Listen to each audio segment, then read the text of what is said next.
Let's go! Hello mga ka-happy dates! Sa video na to, ipapakita ko po sa inyo paano gumawa ng Little Mermaid cake.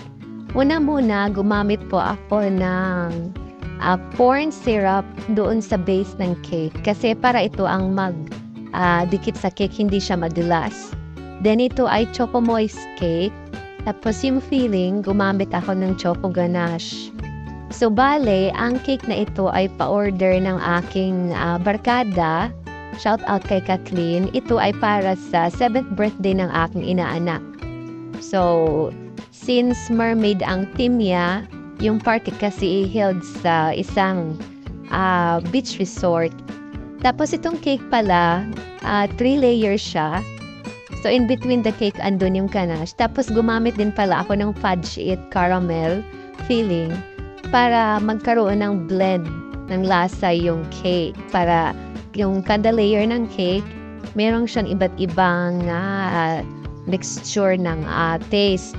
Nilagyan ko din ito ng choco chip ng made of berries. Para talaga, very special ang cake nito. Kasi syempre para sa aking inaanak. Then since ita-transport ko itong cake, gumamit ako ng plastic straw sa gitna. Kasi para hindi masira yung cake habang tinatransport ko siya papunta sa venue. Then ngayon, nag-crumb coat na ako. Ang ginamit ko palang frosting dito, yung soft icing. Again, whip it ulit kasi ito ay very convenient sa akin. Tsaka very stable kasi ang whip it kahit sa mainit na panahon, lalo na dito sa Surigao City.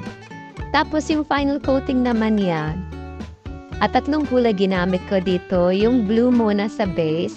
Tapos ito naman kulay pink. Tapos yung pinakalas naman yung purple. So parang ombre ang style ng cake na to. Tapos para mag-smooth ang side, ganyan po ang style ko pagpapasmooth ng side ng cake. Tapos since sa beach siya, so para magkaroon ng effect ng parang wave, ganyan po ang aking idea na ginamit. Nakuha lang din po ito na technique sa YouTube tsaka TikTok. Then sa taas ng cake, gumamit po ako ng crushed graham para magmukha siyang sand. Tapos yung toppers naman, ito ay ready-made na nabili ko lang din ito sa Shopee online, yung Little Mermaid na doll. Tapos sa side naman, nag-print lang ako ng photo paper at saka yung topper. So ito na po yung cake, may kasama din siyang cupcakes. Hope you like it po yung aking ginawang mermaid cake. Salamat po!